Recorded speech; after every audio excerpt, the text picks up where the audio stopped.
Hello friends. Today here I will give you a quick introduction to the mQuery language used in Power Query before we get to. However, we will apply other transformation to sales by city table where we have details of various retail sales in the country of Myanmar. While we have covered some of the analysis performed on individual columns, now we will go to the same mode and we'll see the sum of the statistics which can be computed. Example, total column. See where is the total column. This is the total column. In this particular table is the total sales recorded in each row. If you like to get the total sales recorded across all store and all the cities, we will need some of the values in this table. Well, to get some value, we will head over to the transform menu and we will go to the statistics. Here in the transform menu, we will go to the statistics. We can get various values from here, but to get gross value, what we need? Well, to know the gross value of the column, we really need to have to perform some operation. See what kind of operation we can perform here. We can compute some value of the column, minimum, maximum, median value, average value, standard deviation, count values and count distinct values. We can perform various kind of such operation. In some instance in your life, in your professional life, you really need to calculate some uh, some of the operation which are mentioned here. But in our current data set, what we really need to compute, we really need to compute sum of the column total. So it will return a single value pointing towards the revenue which is just 3 to 3,000 currency year. What we need to perform such operation, perhaps in such instances, this all information you really need from a data set. You didn't want what individually sales transactions are and which city they originated. All you need to how much revenue generated from all sales together. In this case, we just need some operation and we will use this value later on in visualization. Alternatively, we might compute a sum just to get an idea for scale of values we are working in our dataset. One of the detail you will notice here, the sum is going up to several decimals. Here, several decimal places. If you don't really need such precision, you can consider rounding for some of the values. This statistics can be computed out of and we just go back to the data set. So what we will do in just a moment, we will go back to the data set. So, let's just say we have seen statics. Now we will delete the last step and we will explore some additional transformation in sales by city. First, we just note down this value if you really need and delete the last one step in applied steps column. So sticking with transformation, let's scroll along with column which convey the unit price of each item. Where is the unit price? First, we will go to the unit price. So the unit price of each item now this is going to up to 2 decimal places. And if you really think of, you don't need this kind of precision, this degree of precision in your calculation. When we build our visualization, we really don't need from this from this data. So there are some options available. Let's quickly summarize the data some of the transformation which can be applied to the numeric data. Now, well, if you like to explore some of the standard math operations which can be done on this numeric data, we will go to the home menu and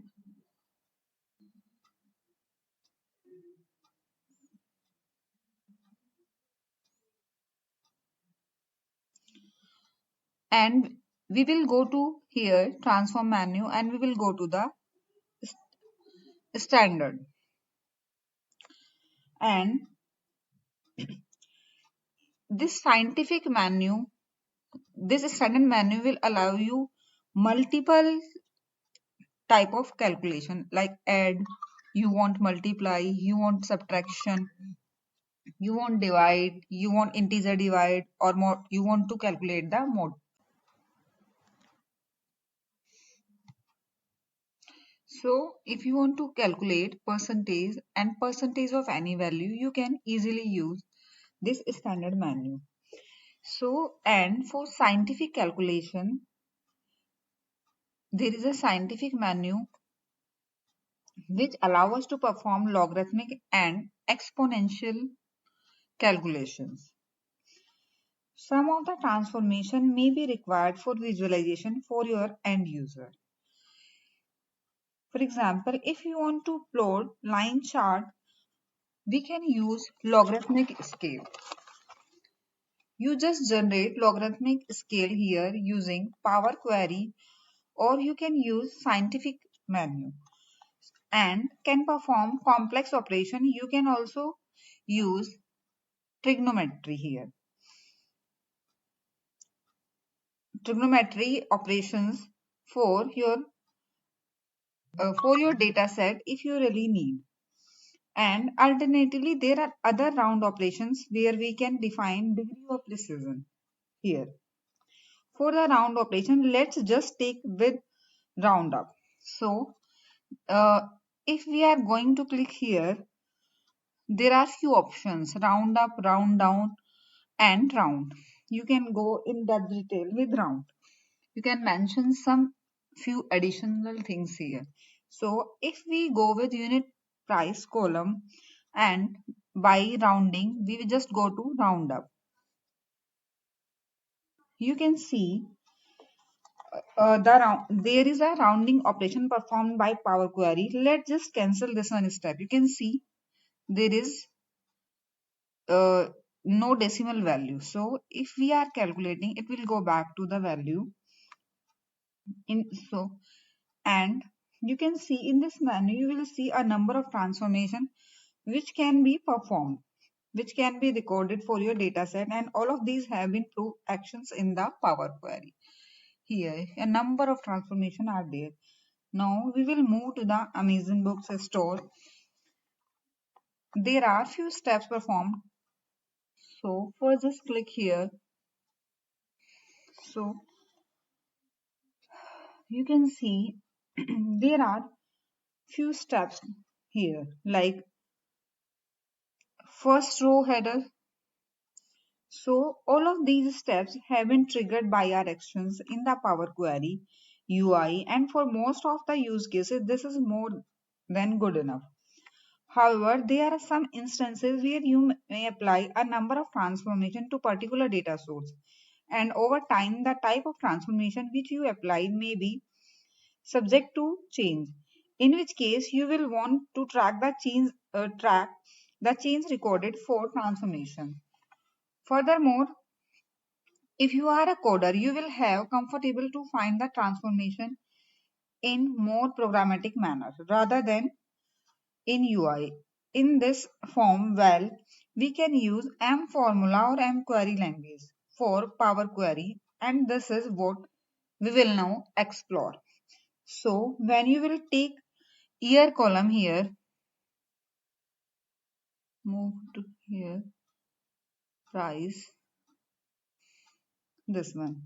So if you will take year column, you will see the year of publication for different books in this dataset. Cover a wide number of years like 2016, 11, 17, 10, 15, 9.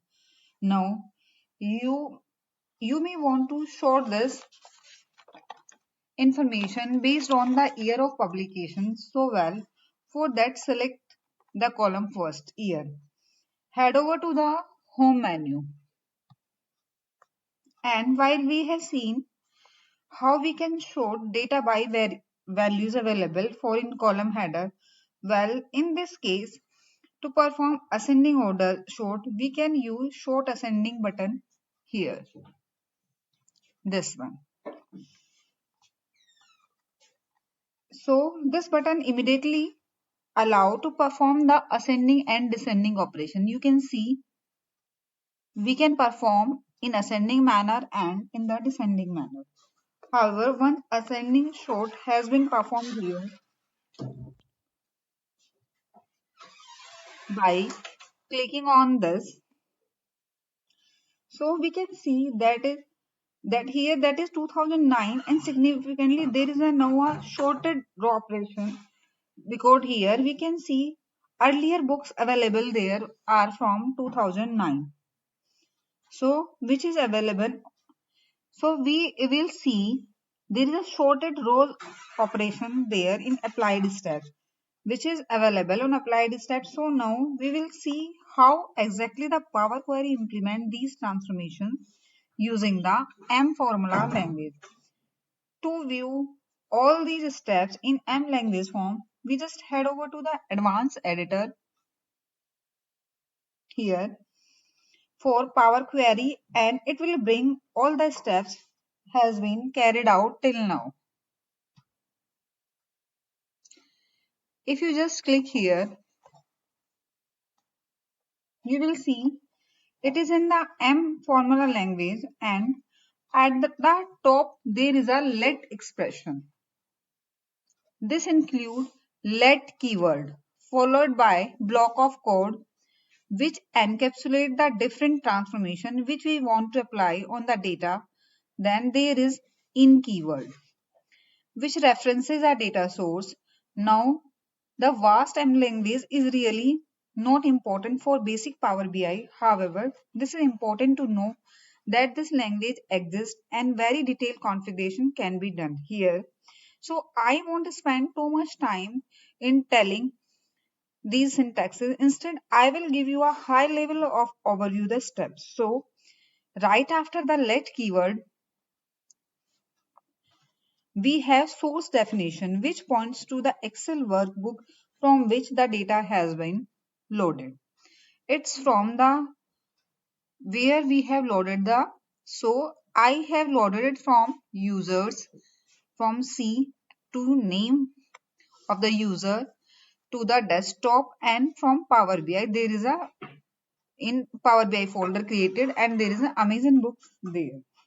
So the next step is a navigation step where a specific sheet in the Excel workbook is pointed out, sheet 1.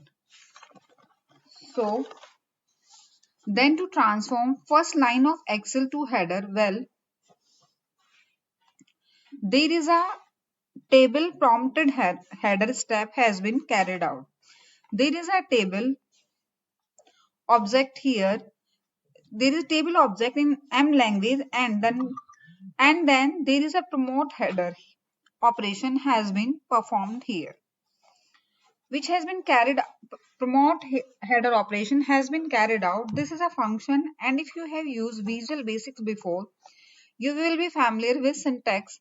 You will observe that what is written is referenced by hash and prompted header in quotes. This is in fact represent a record. You can think of collection of different fields. So the name of this record is prompted header or promoted header, you can say. So the next step represents the changing of data type for each of the column.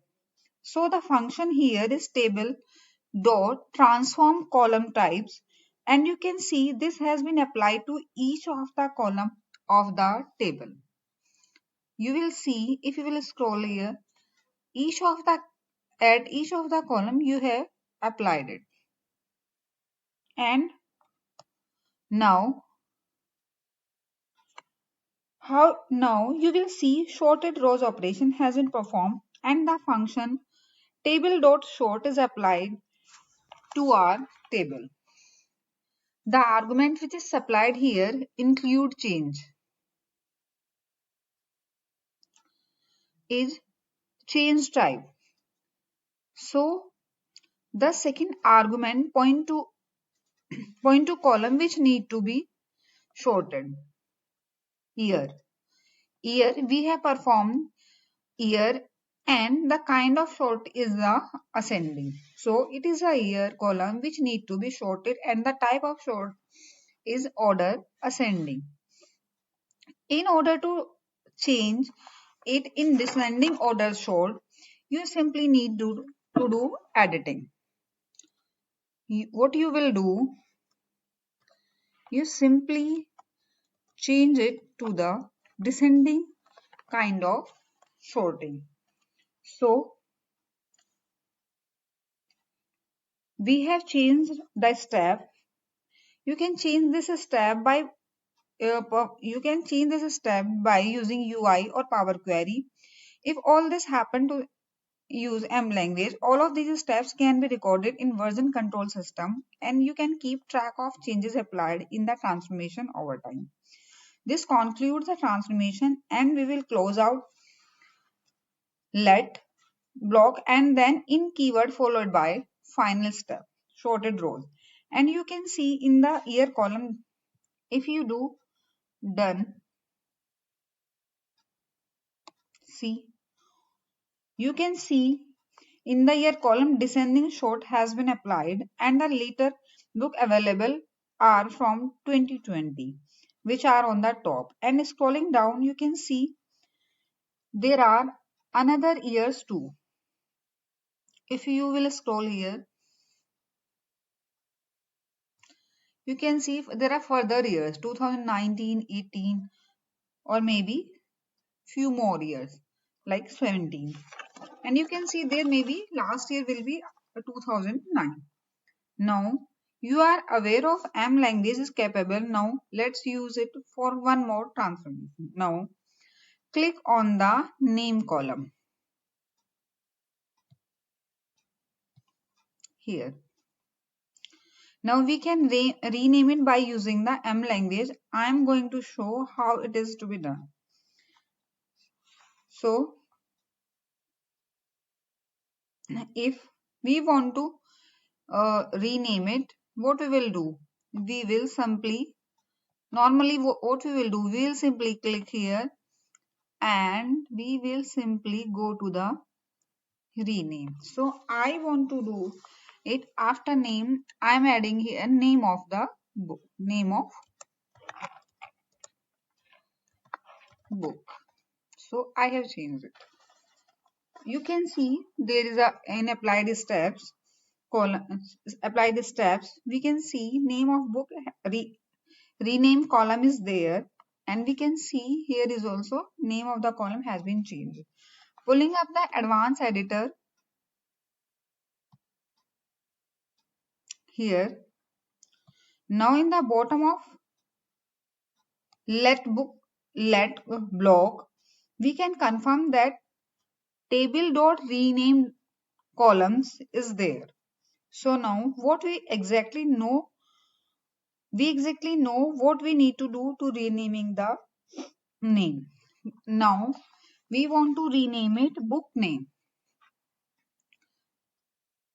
So what I will do it book name. Now I will do done. When we will hit done button, you can see renaming has been successfully applied. So my dear friends, I hope you basically understand how to perform basic operations by using M language. In depth, we really not required in this video. I will let you know how and when we can go in detail. So from my side, this is I want to tell you in this video. Thank you so much. I hope you got what I want to convey in this video. Thank you friends.